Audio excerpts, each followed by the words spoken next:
109 kes baharu jangkitan COVID-19 disahkan di negara Brunei Darussalam hari ini yang membawa jumlah keseluruhan kes meningkat kepada 4,675 kes. Perkara demikian dijelaskan oleh Yang Berhormat Datuk Seri Setia Dr. Haji Awang Muhammad Hisham bin Haji Jaafar, Menteri Kesihatan, semasa sidang media petang tadi mengenai situasi terkini jangkitan COVID-19 di Dewan Al-Afiah Kementerian Kesihatan.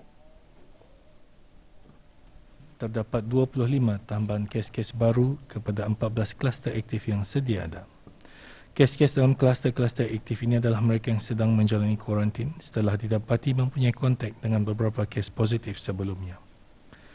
Sementara itu, terdapat 4 kluster baru yang telah dikesan. Kluster-kluster ini ialah kluster 4163 yang mengandungi 7 kes baru, kluster 4329, 6 kes baru, kluster 4571, 4 kes baru, dan kluster 4360 yang mengandungi 7 kes baru. Kesemua kluster-kluster baru ini juga mengandungi kes-kes yang telah dilaporkan sebelum ini sebagai kes yang belum dikenal pasti sumber jangkitannya. Manakala 2 kluster telah ditutup setelah tidak ada kes baru dikesan di dalam kluster-kluster berkenan selama 28 hari.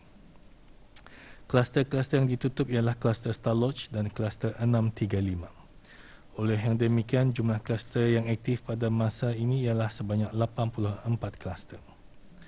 Terdapat 60 kes hari ini yang masih dalam siasatan bagi mengenal pasti sumber jangkitan. Dalam pada itu, 156 kes telah disahkan sembuh pada hari ini. Jumlah ini termasuk 20 kes positif dalam kategori 1 yang telah membuat pengasingan diri selama 14 hari di rumah masing-masing. Kesemua mereka telah melakukan ujian swab ulangan pada hari ke-12 dan disahkan telah sembuh. Oleh itu, jumlah kes yang sembuh di negara ini meningkat kepada sebanyak 3,144 kes. Manakala jumlah kes aktif ialah sebanyak 1,502 kes.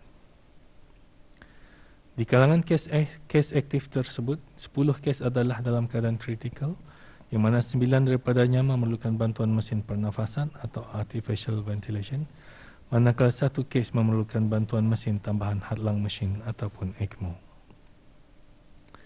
Sementara itu, 25 kes lain dikategorikan dalam kategori 4, ditempatkan di unit rawatan intensif bagi pemantauan rapi. Dalam tempoh 24 jam yang lalu, sebanyak 4,566 sampel telah diuji bagi virus SARS-CoV-2 yang membawa jumlah keseluruhan ujian makmal dijalankan sejak Januari 2020 kepada 291,437 ujian. Kementerian Kesihatan dalam pada itu memaklumkan kepada orang ramai bahawa proses mengganjakkan tempahan slot suntikan bagi mereka yang terjejas oleh penangguhan pemberian vaksin dos pertama COVID-19 masih giat dilaksanakan. Oleh kerana kerja-kerja pengganjakan ini melibatkan jumlah tempahan dos pertama yang tinggi, telah berlaku beberapa masalah teknikal melibatkan beberapa buah pusat suntikan semasa penjadualan semula slot-slot tempahan vaksinasi apabila pemberian vaksin dos pertama vaksin COVID-19 dibukakan semula pada hari ini. Dalam perkara ini, Kementerian Kesihatan memohon maaf di atas sebarang kesulitan yang mungkin timbul dari kejadian ini. Program vaksinasi kebangsaan dilaksanakan dengan tujuan untuk memberikan suntikan vaksin COVID-19 kepada semua rakyat dan penduduk di negara ini, termasuk warga asing yang menetap di negara Brunei Darussalam. Patuhilah arahan-arahan yang telah dikeluarkan untuk mengawal penularan COVID-19 di negara ini, seperti mengamalkan mencuci tangan dengan air dan sabun atau dengan menggunakan hand sanitizer, memakai sungkup muka semasa berada di dalam bangunan atau jika berada di tempat yang sesak di tempat-tempat awam, dan elakkan dari berada di tempat yang sesak. Mereka yang bekerja dari rumah ataupun work from home adalah dinasihatkan untuk terus berada di rumah dan tidak pergi bersiar-siar tanpa tujuan. Lakukanlah tanggungjawab sosial habis kita semua. Teranlah di rumah. Sesebuah ward yang terdapat kes positif COVID-19 akan dikenakan lockdown. Begitu juga penjaga pesakit ditegah dari pulang ke rumah. Bagaimanapun, Menteri Kesihatan menjelaskan petugas wad dan doktor dibenarkan pulang ke rumah. Menteri Kesihatan seterusnya menjelaskan meskipun para doktor dibenarkan pulang, namun mereka perlu mematuhi beberapa SOP yang ditetapkan. Menyentuh mengenai endemik pula, Menteri Kesihatan menjelaskan situasi memang akan menjadi endemik, namun apa yang penting ialah bila masyarakat akan menerimanya dan membuat persediaan teratur sesuai dengan keadaan endemik.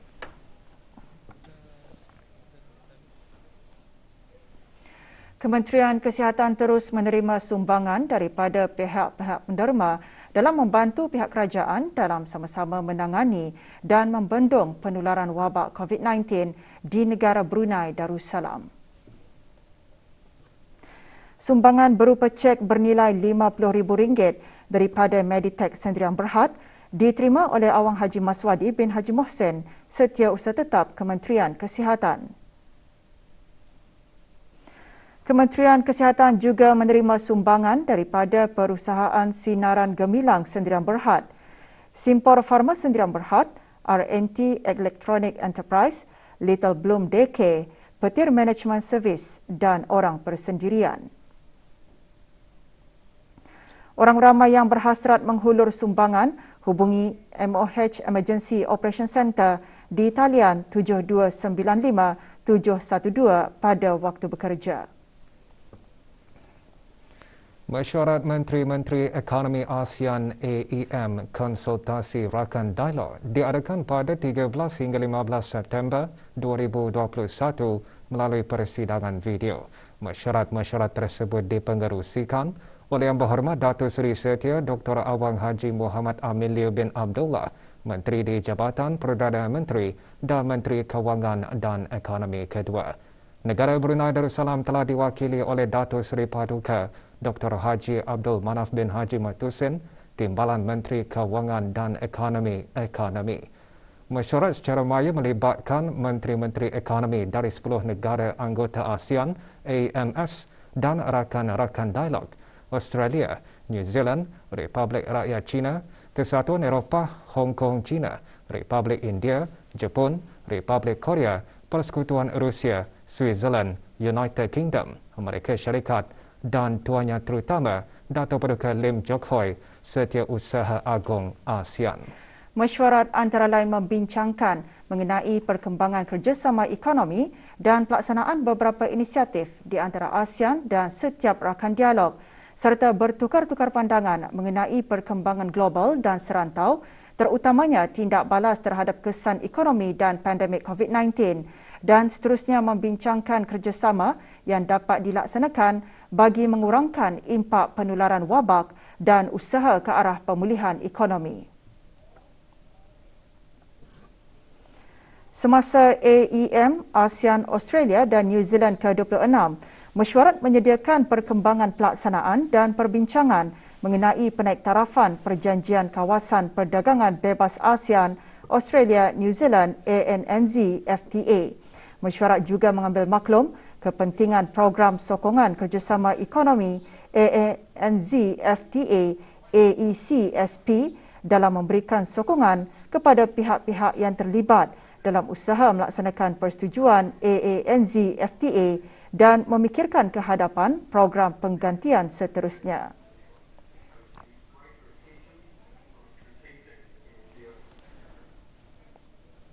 Sementara itu, dalam sidang kemuncak Mesyuarat Menteri-Menteri Ekonomi Asia Timur EAS ke-9, jemaah menteri bertukar pandangan mengenai impak COVID-19 kepada ekonomi global dan serantau dan langkah-langkah yang diambil oleh negara peserta EAS mengurangkan impak tersebut. Pihak Institut Penyelidikan Ekonomi bagi ASEAN dan Asia Timur Area juga mengongsikan hasil penyelidikan yang terkini, aktiviti dan input ke atas perkembangan utama ekonomi global dan serantau, termasuk cadangan ke atas pemulihan pasca pandemik di Asia Timur. Pihak Sekretari ASEAN juga memberi penerangan mengenai ramalan ekonomi global dan serantau bagi tahun 2022 serta langkah-langkah yang diambil oleh ASEAN sebagai tindak balas kepada pandemik COVID-19. Mesyuarat juga membincangkan mengenai persiapan bagi sidang Kemuncak Asia Timur ke-16 yang akan diadakan pada Oktober depan.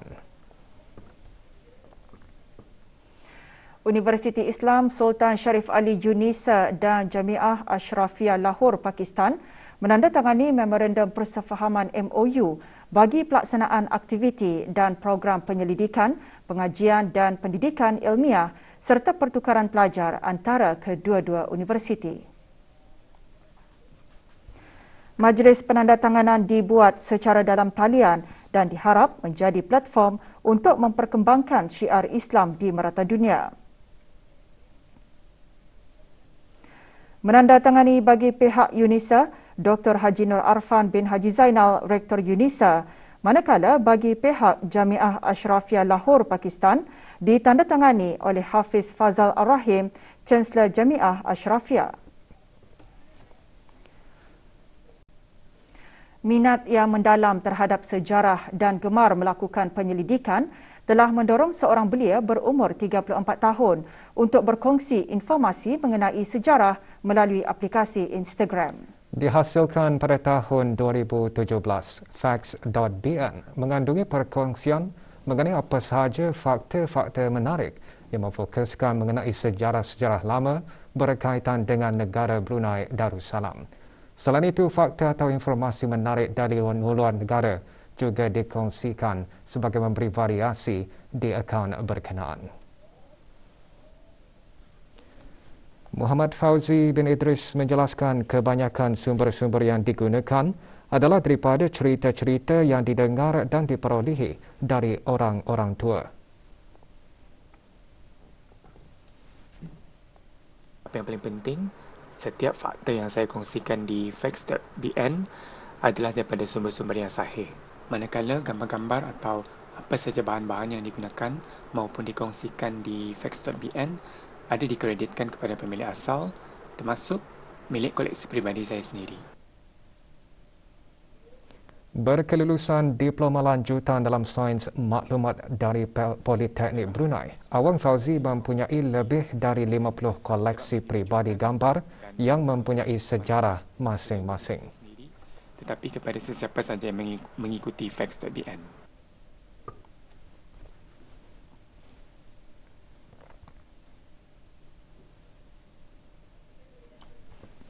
Kementerian Pendidikan Kelmarin menerima sumbangan sebanyak 30 tablet melalui kempen Goals for Education, Your Goals Matter for Their Goals daripada Dynamic Technologies Sendirian Berhad dan Progresif Sendirian Berhad.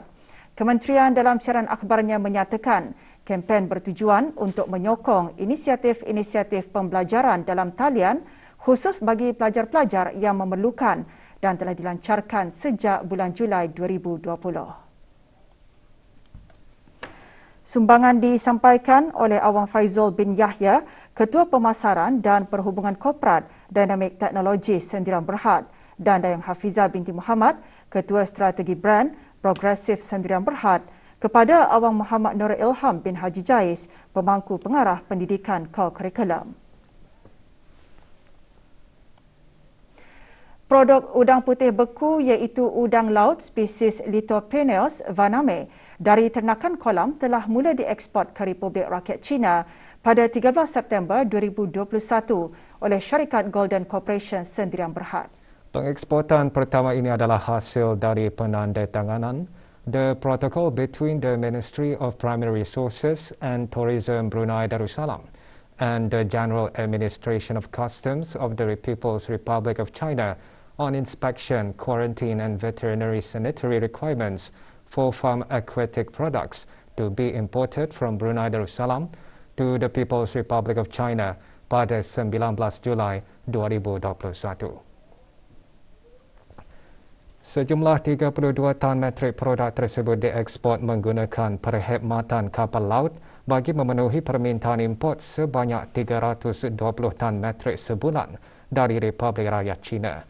Dengan pengenalan spesies udang Lithopeneus vaname telah membolehkan pengusaha akuakultur udang laut meningkatkan produktiviti ladang iaitu penghasilan 31.7 tan metrik sehektar setahun berbanding dengan prestasi keluaran ladang ternakan udang laut dalam kolam sebelum ini iaitu 16.4 tan metrik sehektar setahun bagi udang rostris. Peningkatan prestasi tersebut telah membolehkan syarikat Golden Corporation menghasilkan 3,000 tan metrik udang laut pada tahun 2020 dan keluaran syarikat dijangkakan meningkat 33% pada tahun 2021. Mengikut perangkaan Jabatan Perikanan Kementerian Sumber-Sumber Utama dan Pelancongan, nilai keluaran kasar industri akuakultur telah meningkat 223% pada tahun 2020 yang bernilai 32.4 juta ringgit berbanding pencapaian tahun 2015 iaitu 10 juta ringgit. Dengan adanya peningkatan penghasilan tersebut, bekalan bahan mentah akan lebih konsisten untuk diproses di kilang-kilang pemprosesan bagi menghasilkan produk beku dan seterusnya diekspor. Produk-produk beku lain seperti udang bakar, ikan selongsong, ikan kerapu juga dijangka diekspor ke Republik Rakyat China. Cadangan pembaikan sistem saliran digariskan oleh Jabatan Kerja Raya Kementerian Pembangunan dalam siaran akhbarnya berkaitan kejadian banjir yang menjejaskan beberapa kawasan di negara ini pada 14 September lalu. Kawasan-kawasan yang terjejas termasuk Mukim Pengkalan Batu, Rancangan Perumahan Negara Lugu, Kampung Sinaut, Kampung Kupang, Kawasan Pertanian Wasan, Kampung Batang Mitos dan Kampung Pat Nunuk. Jabatan Kerja Raya juga akan meneliti lebih lanjut kawasan yang lain dan akan bekerjasama dengan agensi yang terlibat untuk melaksanakan kerja-kerja pembaikan bagi memastikan sistem saliran di kawasan tersebut berfungsi dengan baik. Universiti Brunei Darussalam UBD menerusi Fakulti Kesenian dan Sains Sosial akan menganjurkan Minggu Reka Bentuk tahun 2021 yang akan diadakan secara maya bermula 16 September hingga 26 September ini. Pelbagai acara disusun sepanjang Minggu Reka Bentuk tersebut dengan kerjasama profesional industri reka bentuk yang menumpukan ke arah membincangkan peranan amalan reka bentuk dalam industri kreatif serta sektor-sektor lain di dalam negara, serantau dan ekonomi global. Di samping itu, bengkel-bengkel dan rundingan reka bentuk diadakan oleh beberapa orang profesional tempatan, pereka bentuk dan kreatif daripada beberapa orang wakil pereka bentuk di negara ini. Bagi maklumat lanjut, orang ramai boleh memuat turun laman sesawang di W21 menerusi designweek.com.bn dan Instagram rasmi @designweek.bn atau menerusi email jawatankuasa penganjur di designweek.bn@gmail.com.